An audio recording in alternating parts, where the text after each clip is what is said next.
Alright, good morning everybody. It is 10:30 in the morning on, let's see here,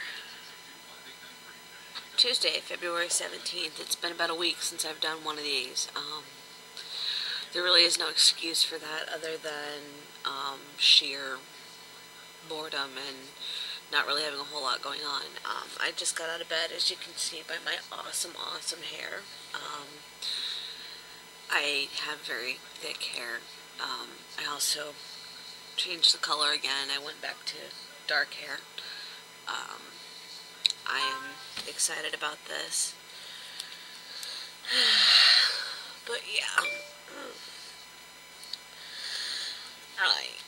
The beeping is the Twitter. I constantly get beeping from the Twitter. I'm gonna put my hood up because I feel naked without my hood this morning. Still haven't washed off my makeup from last night because I'm awesome. Let's see here, what's going on in my life? Probably the most exciting thing is that I deleted my shaman on World of Warcraft and started a priest. I got fed up with the shaman quests and ended up at one point last night wanting to throw my computer through the window. And I promised myself that I wasn't going to pay to play a game that made me want to put things through windows. So I started a different character. My main is excuse me.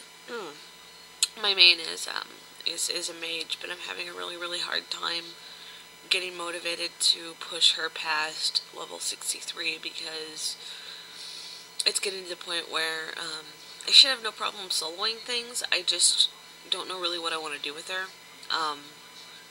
She's a fire spec mage and she's undead. And she's got all the right gear. She's got all the stats are up. Everything's exactly as it should be, and I just can't push myself past that barrier. I also have a Death Knight that I play mostly in PvP, and I play on Twisting Nether, Horde side, Twisting Nether US, Horde side. But I don't really have a whole lot else going on. I've got about a billion crafting projects that I'm working on right now. The day before Valentine's Day, I went out with my girl Candy, and we went to Walmart and got some awesome yarn, and I got some knitting needles and a set of crochet hooks that I had been wanting, and the knitting needles I got are definitely not fat enough for the kind of stitches that I want to make, but I'm knitting up a storm. I'm getting the hang of it. I'd never really knitted before. I like to crochet, and I'm even fairly new to crochet. I've sewn and quilted my whole life, but I wanted to try the yarn arts, and Candy was the one that taught me how to crochet, and I am teaching myself how to knit. Candy's funny because she's like, knitters bug me. It bugs me when people knit, so I do it around her all the time on purpose. Let's see here. There's not really, for those of you who know what's going on, with my family, I've written about it in some of my blogs. The dad is still acting like a giant 25-year-old. He is behaving very irresponsibly, and so I'm helping my mother get through all of it, I think.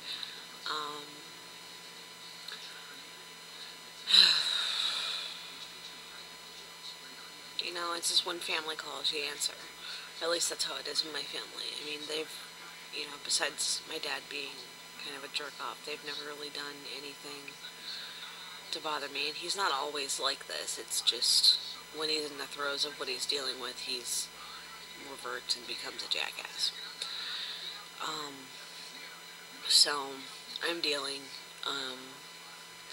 I haven't felt very good for the last week, and sometimes when you have a chronic illness that, plagues you in a chronic way, and I'm not going to go into what those illnesses are, but I have a few of them that are considered chronic illnesses, and a few of them are chronic pain illnesses. You don't always feel so good, and I have definitely not felt good over the last few days. Mainly the last week, I've been just very sluggish and in a lot of pain. So, it's taken a lot of motivation for me to, get up and make sure that things get done, because everything just hurts. I have, yeah.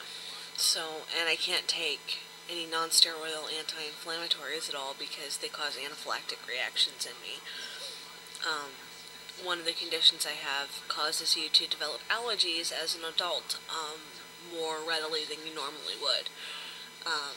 And so I've developed a couple of allergies that I have true anaphylactic reactions to. One of them is NSAIDs like Advil, Aleve, those sorts of things. Things that I would normally be taking for the pain I can't have because they make me go into anaphylactic shock. And I am allergic to corn protein, which means that I have to basically monitor everything that goes into my mouth like it's going to kill me. I don't have anaphylaxis to corn, and I can still have some of the products that are like corn derivatives. Like a lot of people have trouble with dextrose.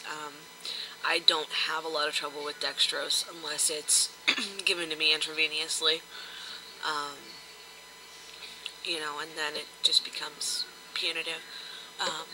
My reactions to corn are I get blisters and bumps all over my skin. My throat will get very sore if I eat it. If I breathe something in that's like eco-friendly and made from corn, like I'll have trouble breathing. Mainly it's just like, my tongue gets like swollen and I feel like there's an elephant sitting on my chest. It's not really a true anaphylactic reaction, but it's definitely a histamine response. And, it becomes a problem because sometimes I don't have to have my medicine. I'm not to the point where I have to have a lot of my medicine compounded like a lot of people who have corn allergies are. Because if I can get the allergy medicine in and the discomfort goes away within, a specified amount of time, and I don't really know of any compounding pharmacies around here, and a lot of insurance companies won't cover compounded medicine anyway, so you're paying like, $400 for the script because they stuff it full of corn and, whatever, and I haven't really looked into that very much yet. I just try not to take pills, because they put corn in everything, and if I have to take like Tylenol or something, I try and just hold off on that as much as possible because I don't want to have to slam a Benadryl with it and be in a Benadryl coma. But, that's kind of what's been going on with my life in the last week. I miss you all, and thanks for coming and watching.